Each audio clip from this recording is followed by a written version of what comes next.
Good morning and welcome all the students, all the viewers and all my handsome beautiful friends. Today I am just going to launch a new video in my YouTube channel, that is Oxford Union English. Before just going ahead, dear students, dear viewers and my handsome beautiful friends, I must tell you about this. This is Oxford Union English. This will be the name of my YouTube channel.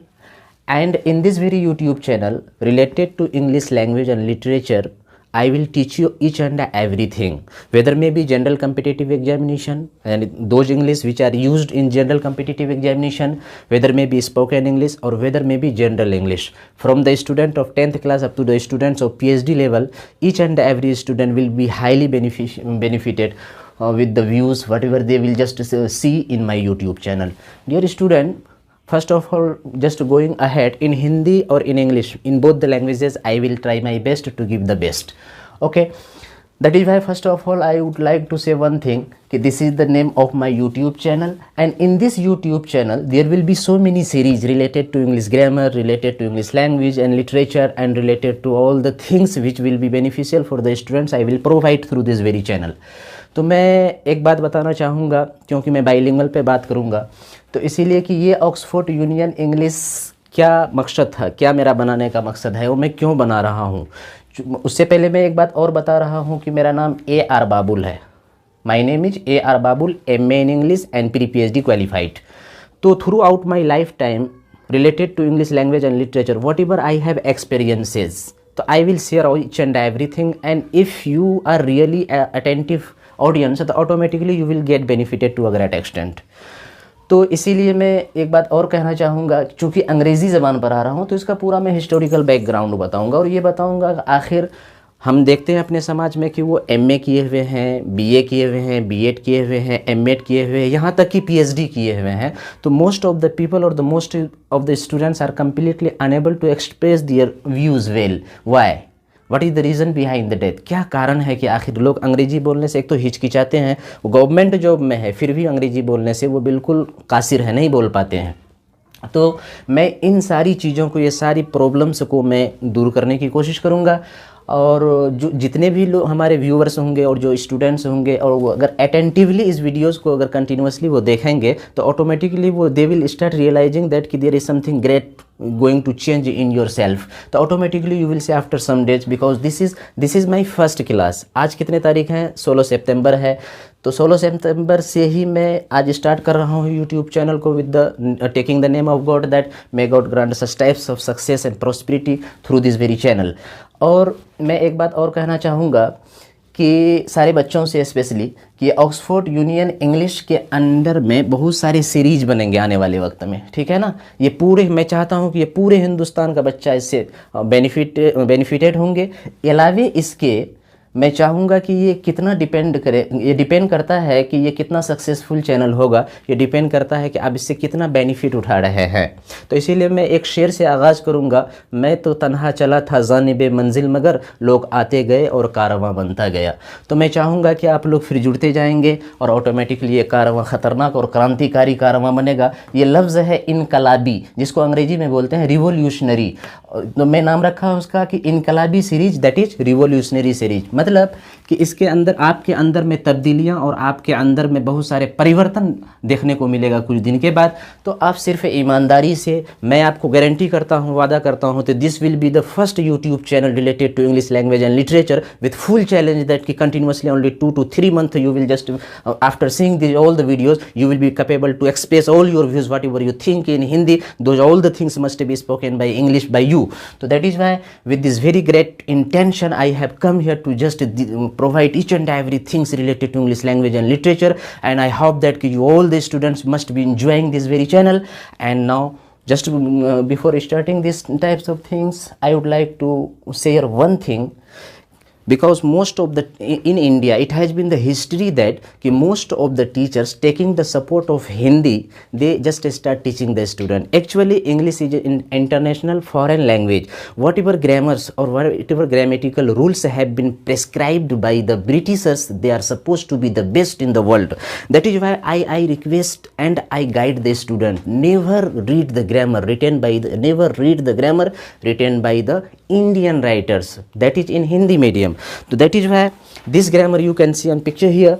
The long man student grammar spoken and written English written by the 3 British writers, Douglas Diver, Susan Condet, Geoffrey Leach. After that, if you want to develop your communicative skill, this grammar, a communicative grammar of English, a Geoffrey Leach and John Swartig, this foreign writer. And after that, a university grammar of English written by Randall Grew and Sidney Greenbaum. These are the books written by the Britishers. ये किताबें हैं कि foreign writer के द्वारा लिखी गई है. तो मैं कोशिश करूंगा डियर स्टूडेंट, आप सिर्फ मुझ पर एतमाद करें, मुझ पर भरोसा करें और आप देखेंगे कि 1 से 2 महीना के अंदर में आप ग्रामर से रिलेटेड ऐसी उसूल और ऐसे रूल्स एंड रेगुलेशंस पाएंगे. और फिर उसको जब आप इम्प्लीमेंट करेंगे अपनी लाइफ में ना, तो आपके अंदर में इस तरह का परिवर्तन और चेंजिंग देखने को मिलेगा. आपको यकीन नहीं होगा कि यार कैसे ये हो गया. तो with that very intention I have launched this very channel, and with the help of this very channel I would like to give you all the things, and I will try my best to give you the best all types of things that will help you to a great extent. And after 1 month you will be enjoying and laughing, and you will just blessing me that, oh, what a style observed by A.R. Babul sir, because A.R. Babul has done his MA in English literature or in English language. That is why whatever style I will follow to teach you, so you will be just surprised that, wow, what a style. Now just take enjoy it. Okay, now dear student, we have come now first of all because मैं अंग्रेजी पढ़ने जा रहा हूँ. क्या पढ़ने जा रहा हूँ? अंग्रेजी पढ़ने जा रहा हूँ. तो सबसे पहले मैं ये देखने का बात बताने का प्रयत्न करता हूँ और कोशिश कर रहा हूँ ये कि इंग्लिश, सबसे पहले प्रोनाउंसिएशन देखें. English not English. तो क्या है आखिर इंग्लिश, क्या चीज़ है? तो सब जानते हैं हिंदी क्या है, तो एक भाषा का नाम है. उर्दू क्या है? एक भाषा का नाम है. अरबी क्या है? एक भाषा का नाम है. उसी तरह से इंग्लिश क्या है भाई? एक ज़बान का नाम है, एक भाषा का नाम है, एक भाषा का नाम है. ओके, तो आगे जाने से पहले मैं ये बताता हूँ. सबसे पहले ये मैं देखो साइन ऑफ इंट्रोगेशन दिया हुआ है, तो इसका ये मतलब हुआ कि व्हाट इज इंग्लिश. तो क्या है इंग्लिश? तो मैं इसको सबसे पहले डिफाइन कर देता हूँ, और थोड़ा सा चूंकि अंग्रेजी ज़बान पढ़ रहे हैं इसका थोड़ा सा हिस्टोरिकल बैकग्राउंड देख लेंगे, और उसके बाद लिंग्विस्टिक्स और लैंग्वेज में क्या रिलेशन होता है उस बात को बताएंगे. उसके बाद थोड़ा सा मैं लेटर के बारे में बताऊँगा कि लेटर क्या है. 26 लेटर्स हैं, लेकिन अगर मैं ये बात बताऊँ, हकीकत में 26 लेटर्स तो हैं अंग्रेजी में, लेकिन 44 साउंड्स हैं. तो बच्चे कन्फ्यूज हो जाते हैं, अंग्रेजी में 44 साउंड्स भी हैं. और दोस्त हकीकी बात यही है कि 44 साउंड है, तो इसका मतलब है कि 44 सिंबल भी है, और वो चीज़ हम लोग पढ़ेंगे फोनेटिक्स में. और फोनेटिक्स बात की बात है. सबसे पहले मैं बेसिक लेवल को बता देता हूँ. आप जब इस लेवल पे आ जाएंगे ना, पहले डायरेक्ट किसी बच्चे को मल्टीप्लिकेशन नहीं सिखा सकते हैं ना. पहले एडिशन सिखाएंगे, सब्ट्रैक्शन सिखाएंगे, फिर मल्टीप्लिकेशन पर आएंगे. और डायरेक्ट मल्टीप्लिकेशन सिखाएंगे तो बच्चे कन्फ्यूज होंगे, ना वो सीखेंगे और ना काबिल टीचर कहलाएंगे आप. तो इसीलिए सबसे पहले मैं बताता हूँ ये बात कि आखिर अंग्रेजी है क्या, व्हाट इज इंग्लिश. तो मैं इसको डिफाइन कर देता हूँ. आप लोग धीरे धीरे सब बच्चे लिखते जाएंगे, और उसके बाद मैं लिखते जाऊँगा, फिर मैं इरेज करूँगा. आप लोग फिर बाद में जब वीडियो देख रहे होगे पाउच करके फिर आप लोग उतार लेना, सिस्टम से सारी बातों को उतारना. और मैं एक बात रिक्वेस्ट करूँगा सारे बच्चे से कि मेरी प्रोनाउंसिएशन पर भी ध्यान देना, मेरी है ना प्रोनाउंसिएशन पर ध्यान देना. अब बताओ यहाँ पर लोग क्या बोलते हैं टीचर? एडजेक्टिव. ये कभी नहीं होता है दोस्त, एडजेक्टिव नहीं होता है, एजेक्टिव. लोग बोलता है डायरेक्ट ऑब्जेक्ट, कभी नहीं ऑब्जेक्ट होता, ऑब्जेक्ट. और लोग बोलता है लैंग्वेज, कभी लैंग्वेज नहीं, लैंग्वेज. और लोग बोलता है डायरेक्शन, कभी डायरेक्शन नहीं, क्या? डायरेक्शन. तो इस तरह की बातें आएंगी. और मैं ऑक्सफोर्ड डिक्शनरी जो है ना, एडिटेड बाय A.S. हॉर्नबी, मैं ऑक्सफोर्ड डिक्शनरी जो ऑक्सफोर्ड वालों ने लिखा है, ये this dictionary is suppose to be the best dictionary, और it is globally accepted dictionary. And whatever pronunciation has been provided in that book, that would be suppose to be the best. और मैं Oxford dictionary के एतबार से सारी pronunciation करूंगा. और मैं आपसे रिक्वेस्ट करूंगा करूँगा क्या, आप मेरी प्रोनाउंसिएशन पर ध्यान देना, प्रोनाउंसिएशन नहीं, प्रोनाउंसिएशन पर ध्यान देना सारे वर्ड का। और ख़ास करके मैं वर्ड को जब एक्सप्लेन करूँगा, याद रखना डियर स्टूडेंट, ये कहा जाता है वर्ड के बारे में कि words are the dresses of thoughts. आपका वर्ड पावर जितना स्ट्रॉन्ग है, आपका विचार उतना खूबसूरत होगा।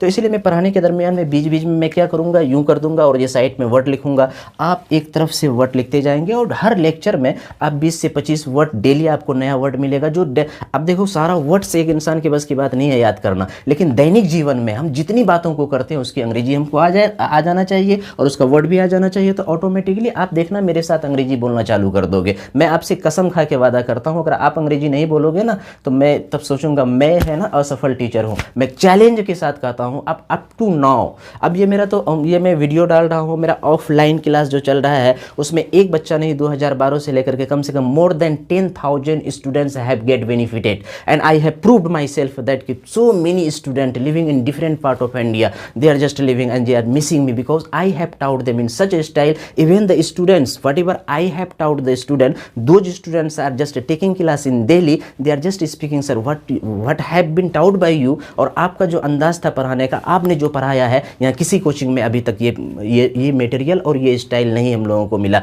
तो इसीलिए जब भी कभी मौका मिलेगा आप पूर्णिया में रहने का, या फिर आप जहाँ पर जिस शहर में रहते हैं वहाँ रहने का, तो आपके पास फिर मतलब क्या कहते हैं 1-2 महीना पढ़ेंगे। तो मैं ये प्रूफ करना चाह रहा हूँ बच्चों कि मैं जो बता रहा हूँ आपको, आप इसको बिल्कुल अच्छे से एकदम ध्यान से कंसिस्टेंटली परसिस्टेंटली वेरी अटेंटिवली आपको गेन करें, आपके अंदर में परिवर्तन आएगी, ये मेरा वादा रहा। तो अब देखो बच्चों कि ये इंग्लिश है ना, ये क्या है, एक इंटरनेशनल लैंग्वेज है। तो मैं अगर कभी तो आपसे कोई ये सवाल पूछ दे कि व्हाट इज इंग्लिश, आप अंग्रेजी पढ़ रहे हो, बताओ व्हाट इज इंग्लिश, तो सिंपल है, कोई बड़ी बात नहीं है। लोग इसको हवा बना देते हैं कि अंग्रेजी बोलना बहुत डिफिकल्ट है, अंग्रेजी ये है। याद रखना बच्चे, मैं चैलेंज के साथ कह रहा हूँ, क्योंकि मैं उर्दू ज़बान जानता हूँ, हिंदी ज़बान जानता हूँ, इंग्लिश ज़बान जानता हूँ, थोड़ी थोड़ी अरबी ज़बान जानता हूँ, थोड़ी थोड़ी संस्कृत ज़बान जानता हूँ। तो मैं इसको कंपेरेटिवली कह सकता हूँ, जितनी भी ज़बान है, ज़बानों के अंदर में सबसे ईजी ज़बान जो है, यानी सबसे ईजी लैंग्वेज वो इंग्लिश है। लेकिन टीचर कम्युनिटी फिर जो अंग्रेजी के जानने वाले हैं, वो बच्चों के बीच में एक हवा बना दिया अंग्रेजी अंग्रेजी। और मैं कहता हूं कि अंग्रेजी सबसे most easy language in the world है English, but it completely depends that कि बाय हुज और बाय हुज गाइडेंस या under whose guidance you are being taught, what is the level of your teacher. Is your teacher is capable to speak in English hours and hours? If they are capable, they can teach you well, there is no tension at all. Now let us come to the point dear student. अब आए हम लोग इस बात को करते हैं कि इंग्लिश क्या चीज़ है। तो मैं इसको थोड़ा यहाँ साइन ऑफ इंट्रोगेशन दे दिया हूँ, इसका आंसर आप लोग लिख लेंगे ऐसे कि क्या है आखिर इंग्लिश। तो लिखेंगे कि English is an international language. English is an international language, not language, language. English is an international language which has become the lingua franca, which has become the lingua franca, the lingua franca of the world। अब इसको थोड़ा आप लोग समझेंगे कि क्या इसमें बात कही गई है। याद रखना बच्चों, जिस तरह से एक ज़बान बनी है हिंदी ज़बान ना, तो ये जब अपना डेवलपमेंटल फेज में था तो ये सबसे ज़्यादा अल्फाज लफ्ज़ जो शब्द जो है वो संस्कृत से लिया।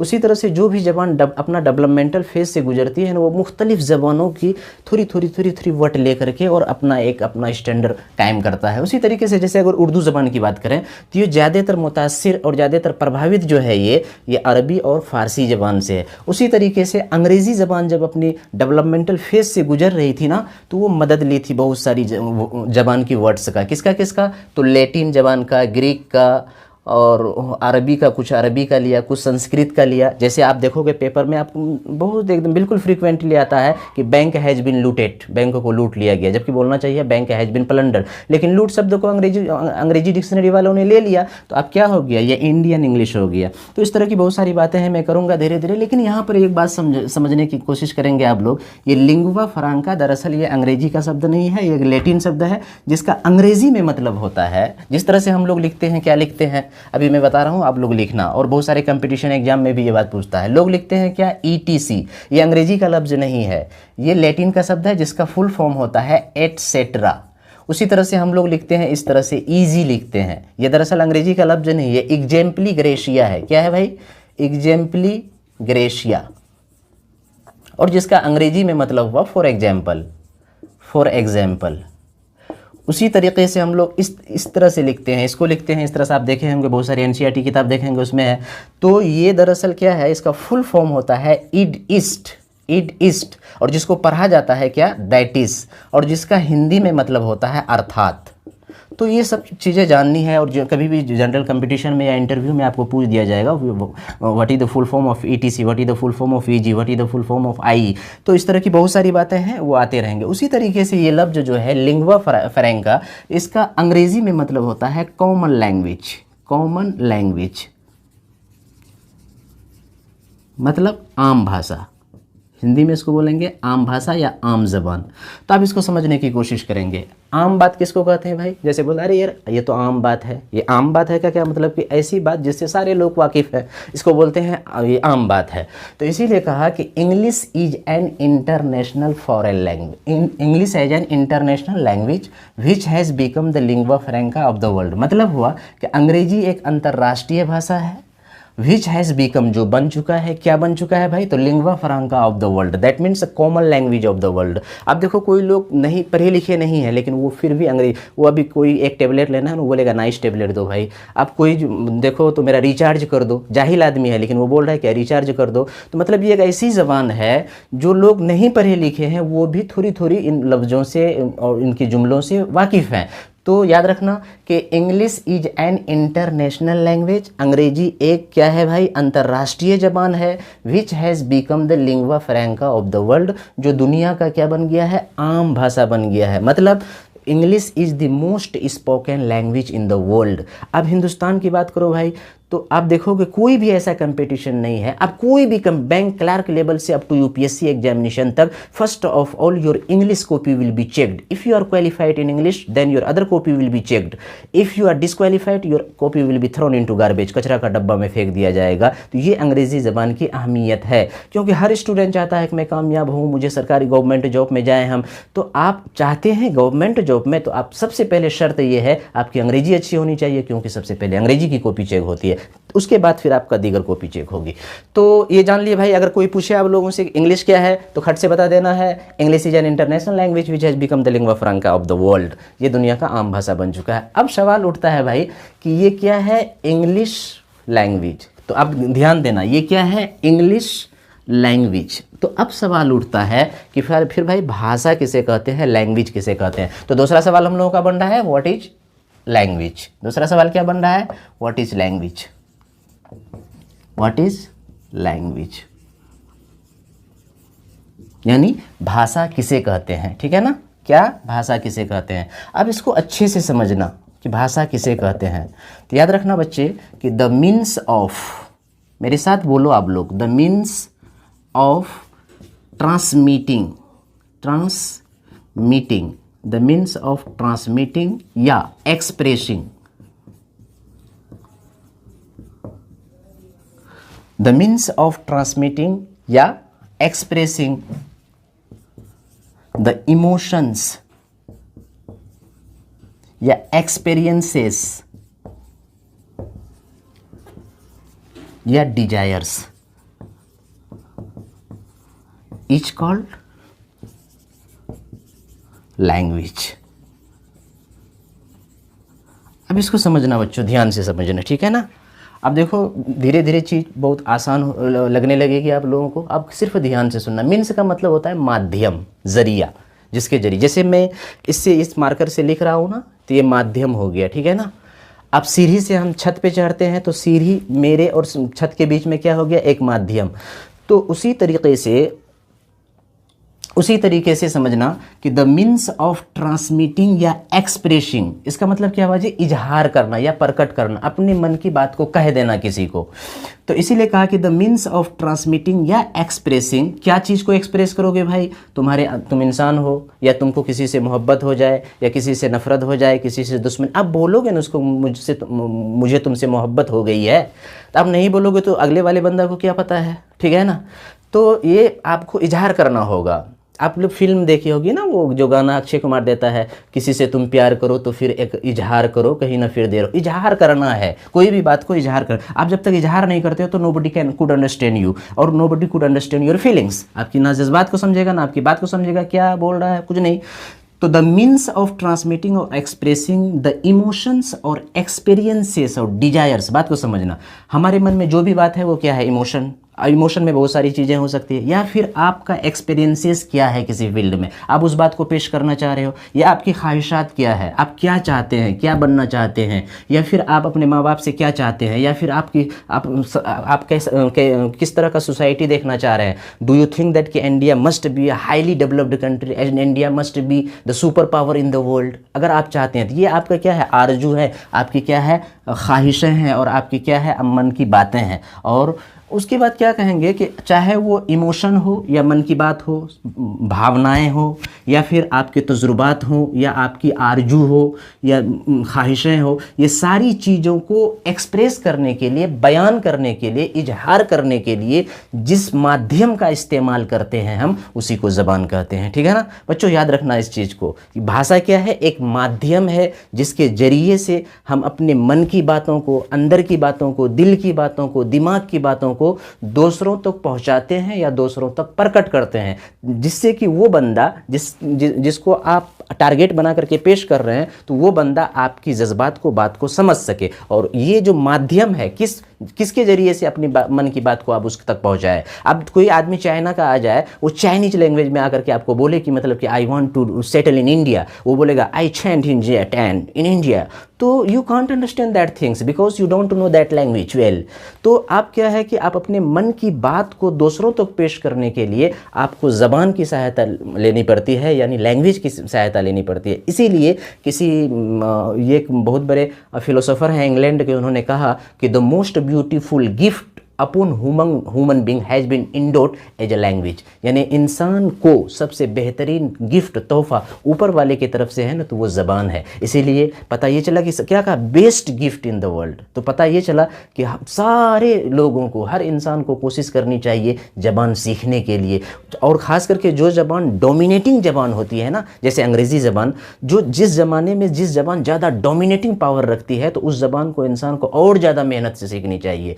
और इसके अलावे ज़बान ही आपको पहचान दिलाती है। आज शशि थरूर को पूरी दुनिया जानती है, क्या वो साइंटिस्ट हैं, बहुत बड़े फिलोसोफर हैं? नहीं है, सिर्फ ज़बान ऐसी है उनकी कि पूरी दुनिया दीवानी है। आप सुने होंगे ऑक्सफोर्ड यूनियन की उनकी भाषा स्पीच, तो पूरी दुनिया दंग रह गई कि ऐसे लोग हिंदुस्तान में हैं। और अंग्रेज़ों को भी जिसकी अंग्रेजी समझने में कहीं कहीं ना दुश्वारी हो जाती है, उसका वर्ड पावर। एक वर्ड उन्होंने अभी दिया था, फ्लॉक्सिनोक्सिनिहिलिपिलिफिकेशन। अब ये पूरा दुनिया कन्फ्यूज्ड हो गया कि ये क्या था, तो फिर शशि थरूर ने बताया। तो you can also be like Shashi Tharoor, you can also be like Salman Khurshid, और you can just speak English in foreign tongue और फॉरेन स्टाइल, और foreign style. That means what foreign style means what कि on the basis of phonetics you could speak English well, but the condition is that कि you will have to be regular over this very channel। आपको इसकी लगातार connectivity के साथ आपको लगे हुए रहना होगा। फिर आप देखेंगे कुछ दिन के बाद आप अपने आप को पाएंगे कि you can also be easily like Shashi Tharoor, आप भी शशि थरूर बन सकते हो। तो देखो बच्चों, अब यहाँ पर ये है कि the means of transmitting of expressing the emotions और एक्सपीरियंस और डिजायर्स इज कॉल्ड लैंग्वेज। तो अब सवाल उठता है कि ये कोई भी ज़बान जो है कैसे डेवलपमेंटल फेज से गुजरी है, या ये ज़बान कैसे आई वजूद में, क्या जैसे एलिजाबेथन पीरियड में इसका क्या डेवलपमेंट हुआ था, फिर उसके बाद रेस्टोरेशन पीरियड में, विक्टोरियन पीरियड में, रोमांटिक पीरियड में इस ज़बान में क्या क्या तगय्युरात और क्या क्या चेंजिंग हुआ, कैसे ज़बान वजूद में आई। तो और एक बात याद रखना, जिस वक्त शेक्सपियर था ना भाई, उस वक्त ग्रामर की किताब लिखी ही नहीं गई थी, लेकिन शेक्सपियर सदाबहार हीरो बन गया अंग्रेजी ज़बान में। कहा जाता है the existence of sun, the moon and star can vanish but Shakespeare can never vanish. चांद के, सूरज के, सितारे के वजूद ख़त्म हो सकते हैं, लेकिन शेक्सपियर ये दुनिया से नहीं मिट सकती है अंग्रेज़ी ज़बान में। तो without taking the support of grammar, लेकिन क्या था उस वक्त, आखिर कैसे ये ज़बान डेवलपमेंटल फेज से गुजरी, मैं उसका थोड़ा हिस्ट्री बता देता हूँ, फिर आगे बढ़ता हूँ। तो एक बात बताता हूँ, याद रखना, कोई भी ज़बान, तो याद रखना कि जैसे अंग्रेज़ी ज़बान है, तो एक चीज़ का नाम आप लोगों ने सुना होगा, लिंग्विस्टिक्स। याद रखना बच्चों, ये क्या है लिंग्विस्टिक्स? इसको हिंदी में बोलते हैं भाषा विज्ञान। क्या बोलते हैं? भाषा विज्ञान। मतलब ऐसा विज्ञान, ऐसा डिसिप्लिन, ऐसा सब्जेक्ट जिसमें ये बताया जाता है कि ये भाषा वजूद में कैसे आया, ये ज़बान वजूद में कैसे आई, इसका अस्तित्व कैसे हुआ, पहले क्या थी, कैसे कैसे ये अपना सफ़र तय करते हुए आज मॉडर्न इंग्लिश कहलाता है। तो याद रखना बच्चों, ऐसे मतलब क्या है ये, अगर इसको डिफाइन करें कि लिंग्विस्टिक क्या होता है तो इसको लिखना the scientific study, the scientific study, the scientific study of language, the scientific study of language is called linguistics, is called linguistic. मतलब कि साइंटिफिक स्टडी, साइंटिफिक स्टडी कहने का मतलब क्या हुआ जी, the systematic study, organised study, किसी भी चीज़ को एकदम सिस्टम से on the basis of observation. तो the scientific study of language, यानी किसी भी ज़बान का साइंटिफिक स्टडी जो करते हैं तो उसी को लिंग्विस्टिक्स कहता है। और जो बंदा इसका स्टडी करता है, जो बंदा इसका स्टडी करता है, इसको बोलते हैं सिर्फ लिंग्विस्ट, LINGUIST। देखना ये फ़र्क है, ये है लिंग्विस्टिक्स और ये है लिंग्विस्ट। तो ये लिंग्विस्टिक्स, ये क्या हो गया जी, भाषा विज्ञान। और जो बंदा इसका माहिर होता है, एक्सपर्ट होता है, तो उसको कहते हैं भाषाविद। क्या कहते हैं भाई, भाषाविद। ठीक है ना, आप सब लोग समझ गए। आप लोग इसको लिख लें पाउच करके, मैं आगे बढ़ता हूँ इससे। तो आप इसको थोड़ा सा मैं इसलिए बता दिया, आप एमए करोगे, जब जैसे JNU है वहाँ पर जाओगे एमए करोगे, तो वहाँ पर है ना एमए लिंग्विस्टिक्स से होती है। तो वहाँ पर आप लोग करोगे, बाद में अगर क्या कहते हैं, जो लोग लैंग्वेज एंड लिटरेचर के स्टूडेंट हैं तो आगे चल करके एमए लिंग्विस्टिक्स से होता है, तो आप लोग भी करेंगे। तो मैं आप लोग पाउच करके इसको लिख लो, ठीक है ना। उसके बाद मैं ये भी लफ्ज़ मैं समझाना चाह रहा था, लेकिन इंटरनेशनल मैं इसको समझाऊंगा कि नेशन और नेशनल, इंटरनेशनल में क्या फ़र्क होता है। धीरे धीरे हम लोगों का वर्ड पावर भी स्ट्रॉन्ग होते जाएगा। तो हम लोगों ने दो चीज़ समझा आज, क्या है इंग्लिश क्या है मैंने बता दिया, और फिर उसके बाद लैंग्वेज क्या है ये भी बता दिया। तो अब आगे आते हैं हम लोग, आप लोग पाउच करके लिख लो सारे बच्चे।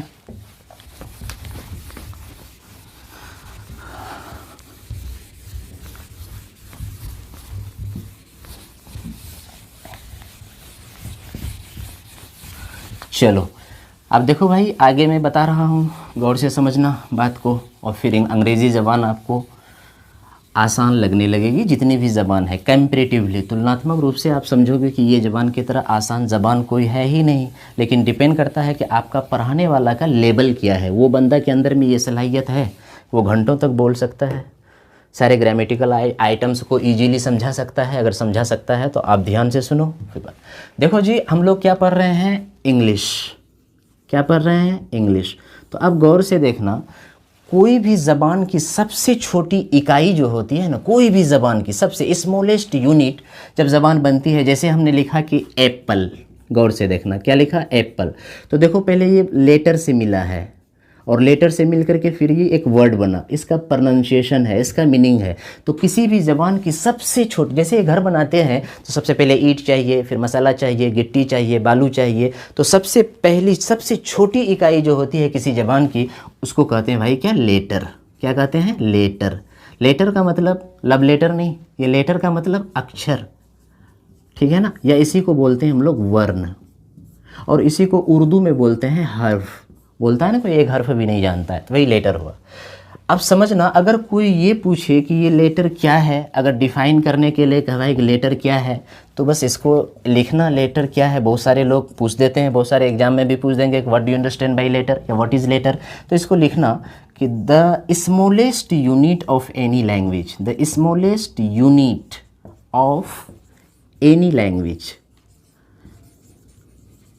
एनी लैंग्वेज मतलब हुआ कि किसी भी ज़बान की सबसे छोटी इकाई, किसी भी ज़बान या भाषा की सबसे छोटी इकाई, छोटी इकाई को लेटर कहते हैं। किसी भी ज़बान की सबसे छोटी इकाई को क्या कहते हैं, लेटर कहते हैं। ये तो हो गया एकदम सिंपल डिफिनेशन है, लेकिन एक ब्रिटिश ग्रामेरियन है, उन्होंने इसको डिफ़ाइन किया, बड़ा खूबसूरत अंदाज में डिफ़ाइन किया। पूरी ज़िंदगी इस डेफिनेशन को याद रखना। वो क्या है, the graphic representation, the graphic representation of sound, the graphic representation of sound the graphic representation of sound is called letter. मतलब हुआ कहने का, गौर से समझना, ग्राफ और ग्राफिक, ग्राफिक का मतलब होता है जिस चीज़ को हम पिक्चर में पेश कर दें, शक्ल बना करके पेश कर दें, उसका रूप बना करके पेश कर दें, तो द ग्राफिक रिप्रेजेंटेशन, रिप्रेजेंटेशन का मतलब क्या होता है जी, किसी चीज़ को प्रस्तुत कर दो। जैसे ये मार्कर है, हम बोलेंगे मेरे सामने में इसको करो, में पेश है, आगे में आपका प्रस्तुत है। तो the graphic representation of sound, जैसे मैं कुछ बोल रहा हूँ, आ, ई, ऊ, ए, बी, सी, डी, तो ये क्या है, एक साउंड है। तो ये साउंड को जिस वक्त ज़बान बन रही थी, अंग्रेजी ज़बान डेवलपमेंटल फेज में थी, और जब बन रही थी तो वही कोई साउंड कोई बंदा निकाला होगा ए, तो उनको कहा दिया कि भाई ऐसे लिखो इसको। जैसे एक साउंड है ए, बी, सी, ये क्या है, साउंड है। वो कहा क्या, ए तो ऐसे इसको लिख दो, बी ऐसे लिख दो, सी तो ऐसे लिख दो, डी तो ऐसे लिख दो। अगर खुदा न खास्ता, अगर जिस वक्त ये ज़बान बन रही थी ना, अगर बोला ए, अगर उस वक्त उसका सिंबल दे देता ऐसे, और बी का दे देता ऐसे, सी का दे देता ऐसे, डी का दे देता ऐसे, तो आज हम लोग ए को, बी को, सी को, डी को ऐसे ही लिखते। लेकिन जब ये ज़बान बन रही थी और कहा कि चलो भाई, जब ये ज़बान अपना डेवलपमेंटल फेज में था, कहा कि ये साउंड निकला ए, तो इसको ऐसे लिखो, बी ऐसे लिखो, सी ऐसे लिखो, डी ऐसे लिखो।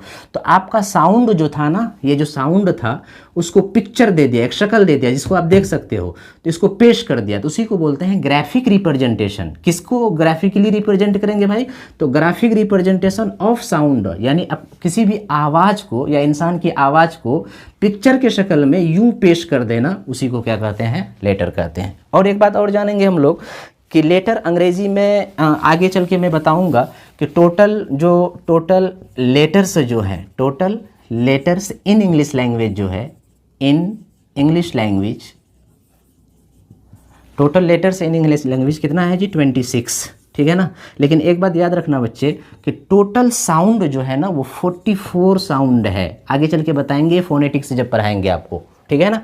तो 44 साउंड है, और मैं बताऊंगा इसको फोनेटिक्स में। अभी ये बताऊंगा ना, आपको समझ में कुछ आएगी ही नहीं कि क्या है ये 44, ये फोनेटिक्स क्या है, मॉर्फोलॉजी क्या है, फोनीम्स क्या है, साउंड क्या है, तो ये आपको थोड़ा डिफिकल्ट लगेगा। मैं धीरे धीरे बात को समझाऊंगा, आप सिर्फ ध्यान से देखते जाओ। तो बस इतना याद रखना कि टोटल लेटर्स इन इंग्लिश कितना है, 26 है। तो अब इसको पॉज करके आप लोग लिख लो, मैं इससे आगे बढ़ता हूँ। अब एक बात याद रखना, ये इस बात को कि ये जितने 26 लेटर है ना, ये 26 टोटल जो लेटर्स हैं, 26 मतलब ए से लेकर के जेड तक, ये सारे लेटर्स के ग्रुप को, समूह को अंग्रेजी में अल्फ़ाबेट बोलते हैं। क्या बोलते हैं जी, अल्फ़ाबेट, जिसको हिंदी में बोलते हैं वर्णमाला। क्या बोलते हैं, वर्णमाला, ठीक है ना। ए से लेकर के जेड तक जितने भी लेटर्स हैं, सारे लेटर को कलेक्टिवली यानी इसके ग्रुप को बोलते हैं अल्फ़ाबेट, ठीक है ना। और ये अंग्रेज़ी अल्फ़ाबेट के जितने भी लेटर हैं, इसको 3 कैटेगरी में, यानी अल्फ़ाबेट बोले तो ग्रुप ऑफ लेटर्स, तो group of letters is called alphabet. तो ये ग्रुप ऑफ लेटर्स जो है ना, इसको 3 कैटेगरी में ग्रामेरियन लोग या लिंग्विस्ट लोग, यानी भाषा के जो माहिर होते हैं, ठीक है, इनको 3 कैटेगरी में इसको डिवाइड कर दिया है। एक है कॉन्सोनेंट लेटर, कॉन्सोनेंट लेटर्स। दूसरा है वोवेल लेटर, वोवेल मत बोलना, वोवेल लेटर्स। और तीसरा है सेमी वोवेल।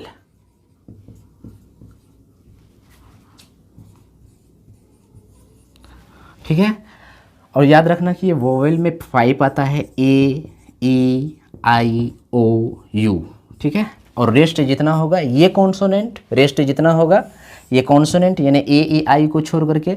लेकिन ये रेस्ट जितना होगा, ये rest A, E, I, O, you को छोड़ के रेस्ट जितने लेटर हैं ये कहलाएंगे कॉन्सोनेंट। लेकिन इसी कॉन्सोनेंट में से 2 लेटर डब्ल्यू और वाई को बोलते हैं semi vowel.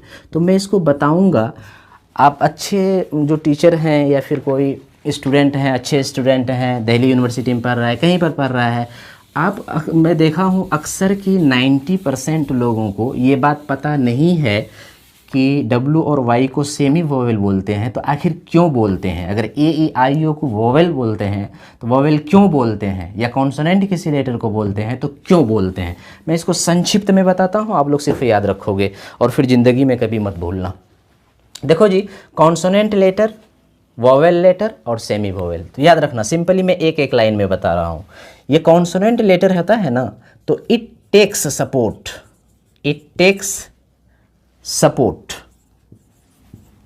it takes support of vowels to be pronounced।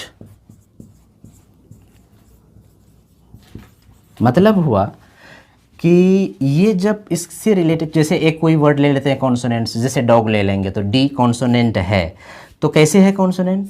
तो ये लेटर जो होता है ना कॉन्सोनेंट लेटर, यानी it takes support of vowels to be pronounce, यानी उनके उच्चारण होने में वो वोवेल लेटर का सहायता लेता है, और चूंकि लेता है इसीलिए ये कॉन्सोनेंट लेटर कहलाता है।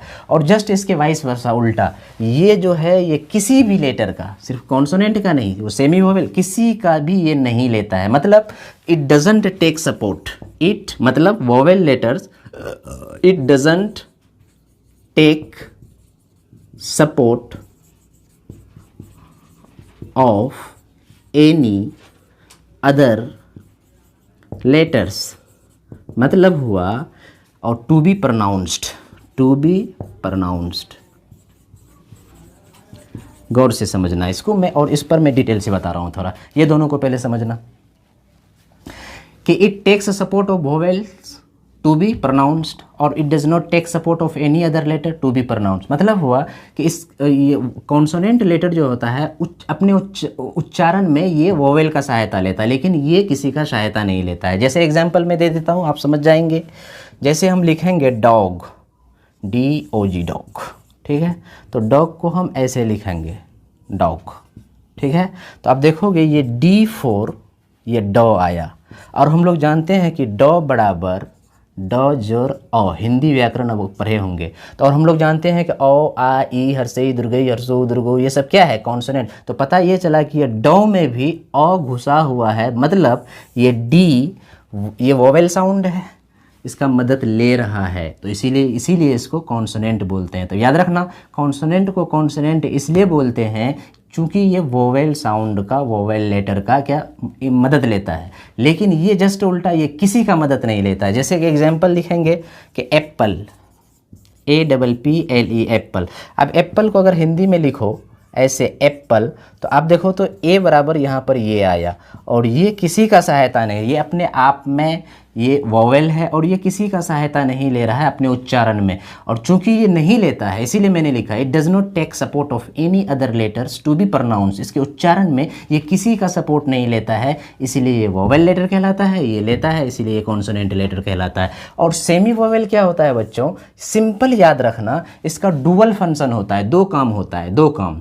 अगर ये W और Y से कोई वर्ड स्टार्ट हो, जैसे बोलेंगे वर्क, ठीक है ना, या फिर बोलेंगे येलो, तो गौर से देखना यहाँ पर आया W और यहाँ, अब हम बोलेंगे कि करो, CROW करो, और फिर बोलेंगे बेबी, BABY बेबी, तो अब देखो यहाँ पर भी है, यहाँ पर भी है। तो याद रखना सिर्फ जब W और Y किसी वर्ड के शुरू में आ जाए, जैसे यहाँ पर शुरू में आ गया है, या Y शुरू में आ जाए जहाँ येलो आया है, तो W और Y जब किसी वर्ड के शुरू में आ जाए तो वो कॉन्सोनेंट कहलाता है। यहाँ पर क्या हो जाएगा, ये कॉन्सोनेंट लेटर कहलाएगा। लेकिन जब W और Y जब किसी वर्ड के आखिर में आता है तो उसकी फितरत बन जाती है, उसका नेचर है ना वोवेल साउंड की तरह हो जाता है। तो इसीलिए सिंपल याद रखना तुम लोग इसको, अभी तो ये नहीं है, नहीं तो हम बता देते फिगर बना करके। W और Y जब किसी वर्ड के आखिर में आता है तो वो वोवेल साउंड क्रिएट करता है, मतलब वोवेल लेटर की तरह काम करता है, ठीक है। और जब W और Y किसी वर्ड के शुरू में आता है तो ये कॉन्सोनेंट लेटर यानी कॉन्सोनेंट साउंड या कॉन्सोनेंट लेटर की तरह व्यवहार करता है। इसीलिए कभी वो कॉन्सोनेंट की तरह करता है और कभी वो वोवेल लेटर की तरह काम करता है। इसीलिए इसको सेमी, सेमी का मतलब सेमी सर्किल मैथ में पढ़े होंगे आप लोग, अर्धवृत्त, सेमी का मतलब आधा, और वोवेल। तो आधा ये वोवेल की तरह काम कर रहा है और आधा कॉन्सोनेंट की तरह काम कर रहा है, इसीलिए डब्ल्यू और वाई को सेमी वोवेल बोलते हैं। तो समझ गए ये बातों को। कॉन्सोनेंट को कॉन्सोनेंट इसलिए बोलते हैं कि ये वोवेल की सहायता ये लेटर वोवेल की सहायता लेता है और वोवेल किसी का सहायता नहीं लेता है। और डब्ल्यू और वाई को सेमी वोवेल इसलिए बोलते हैं कि कभी कभी वो कॉन्सोनेंट की तरह काम करने लगता है और कभी कभी वोवेल की तरह काम करने लगता है, इसीलिए इसको सेमी वोवेल कहे। तो बच्चा अब देखो ये लेटर हुआ, ठीक है, ये लेटर आज हम लोगों ने क्या, अच्छा एक बात और बता दूं, याद रखना आगे चल करके पढ़ोगे, ये लेटर जो है ना ये कहाँ से आया, इसका स्पेलिंग किसी वर्ड का कैसा होगा, इसका प्रोनाउंसिएशन कैसा होगा, ये वर्ड का राइट प्रोनाउंसिएशन क्या होगा, स्पेलिंग कुछ और है, प्रोनाउंसिएशन कुछ और हो रहा है, अच्छा ये लेटर का हिस्ट्री क्या है। तो ये सारा चीज़ ये वोवेल साउंड की मदद लेता है या नहीं लेता है, या फिर लेता है तो कैसे लेता है, ये सारी चीज़ का अध्ययन जब आप एमए करोगे लिंग्विस्टिक्स से तो वहाँ पर टीचर आपको बताएंगे। और याद रखना कि ये लिंग्विस्टिक्स का एक ब्रांच आता है जिसका नाम है ऑर्थोग्राफी। क्या नाम है? ORTHOGRAPHY, orthography. मैं जितना बात अभी बोला कि ऑर्थोग्राफी क्या है, याद रखना। अभी जो लिंग्विस्टिक्स एक बताए थे तो उन्हीं का एक पार्ट है जो इस बात का अध्ययन करता है या जो बताता है कि किसी लेटर का हिस्ट्री क्या है, ये लेटर में कौन सा साउंड है, ये लेटर का प्रोनाउंसिएशन कैसे होगा, इसका स्पेलिंग कैसे होगा। तो इन चीज़ों का अध्ययन करते हैं ऑर्थोग्राफी में, इसीलिए ऑर्थोग्राफी को वर्ण विचार कहते हैं हिंदी में। और जब ये सारा ये लेटर हम लोग ने पढ़ा, सबसे पहले क्या पढ़ा भाई? अंग्रेज़ी क्या है, उसके बाद लैंग्वेज क्या है, उसके बाद लैंग्वेज का सबसे छोटी इकाई क्या है? लेटर है। और लेटर में कॉन्सोनेंट, वोवेल और सेमी वोवेल होता है। और उसके बाद ये सारी चीज़ को हम लोग समझ गए, ठीक है ना। आप बार बार देखोगे फिर समझोगे और फिर कमेंट में करके भेजना कि क्या नहीं समझे तुम, फिर मैं उसको बना दूंगा। और ये तो अभी स्टार्टिंग है, ये इनकलाबी सीरीज है नाम, दोस्तों याद रखना। इनकलाबी सीरीज का मतलब ही होता है तुम्हारे अंदर में क्रांति ला देना, तुम्हारे अंदर में परिवर्तन ला देना। और कैसे परिवर्तन होगा आप सिर्फ देखते जाओ और 2 महीना 3 महीने के अंदर में आपको लगेगा कि मेरे अंदर में कितनी परिवर्तन हो गई है। तो अब इस चीज़ को देखोगे कि जब ये सारा लेटर है, ये लेटर खत्म हो गया, तो याद रखना जब सारे लेटर या कुछ लेटर मिलते हैं आपस में तो फिर यहाँ बनता है वर्ड, ठीक है ना जी, वर्ड। तो नेक्स्ट वीडियो में हम लोग जस्ट, ये तो क्या हो गया, इनकलाबी series section A video first. अब आएगा इनकलाबी सीरीज, सेक्शन सेम रहेगा, ठीक है ना, ए, और वीडियो सेकेंड होगा। और वीडियो सेकेंड में मैं बताऊंगा वर्ड के बारे में, ठीक है। और यही वर्ड आया था, इसीलिए पार्ट्स ऑफ स्पीच बना, noun, pronoun, adjective, verb, adverb, preposition, conjunction, interjection. तो मैं अगले वीडियो में आप लोगों से सारे से I request you to be continue over this very video. मैं आपको चैलेंज देता हूं कि ये हिंदुस्तान नाम है, इस सीरीज का नाम है इनकलाबी सीरीज। फिल हकीकत ये इनकलाब पैदा करेगा हिंदुस्तान में, एक रिवोल्यूशन लाएगा in the field of English. This is my starting period और this is my first video. That is why in my first video whatever I have just described you here, each and every student I personally request you to be regular, because regularity makes a man perfect और regularity will provide you the maturity. आप किसी भी चीज़ में regular होकर काम नहीं करते हो और पंचुअल होके काम, पंचुअल का मतलब क्या हुआ जी? वक्त की पाबंदी आपके अंदर में होना चाहिए, वक्त की कदर होना चाहिए। किसी शायर ने क्या खूब कहा है कि वक्त को जिसने नहीं समझा उसे मिटना पड़ा है, बच गया तलवार से तो फूल से कटना पड़ा है। इसीलिए वक्त की पाबंदी करते हुए और रेगुलर होते हुए आप देखें, और आपको अगर आप 1 से 2 महीने के अंदर में आपके अंदर में इतनी इनकलाब, इतना परिवर्तन आएगा, आप सोचोगे yes, the style of A.R. Babul in YouTube, the methodology or the style adopted by Babul sir at the time of teaching in video is completely different from all the teachers in India. And in the future videos I will try my best to give you the best and my, जो वो कहता है ना, ये आसमां को जो जिद है जहाँ बिजलियाँ गिराने की, वही मुझे भी जिद है अपना आशियाना बनाने की। मैं ये इस शेर के साथ मैं ख़त्म करता हूँ आज का वीडियो को कि मुझे भी वही जिद है अपनी आशियाना बनाने की। मतलब each and every student of India must be capable of speaking English in such A style when the Britishers will hear, they will just start praising you, wow what a style of those very Indian guys. guys. So guys, I want to create some revolutionary field or revolutionary aspect in you, and you must be regular over this very video. I thank you very much. For next video, you each and every students are requested, because this is my first video or this is the name of the channel, that is why like the video, share the video, subscribe the video, and press the what's the oh okay after that press the bell icon. That would just, because it will just give me strength, so that if you share and if you just press the bell icon, that means what, each and every next student, maybe your relatives, maybe your anyone that is completely related to you, so they will be familiar with the videos. If you share the videos, most of the students will be benefited, will be guided in the right direction under the guidance of AR Babul sir. It will be a matter of great pleasure for me how many students in India are just looking or watching my videos. It will be plus point, because through the videos of mine, if the students just sitting in the remote areas, villages areas, they will see, they will be highly benefited. There is no necessity going to Patna or going to Delhi. With the videos provided by this very channel, it will be more than enough. Thank you very much.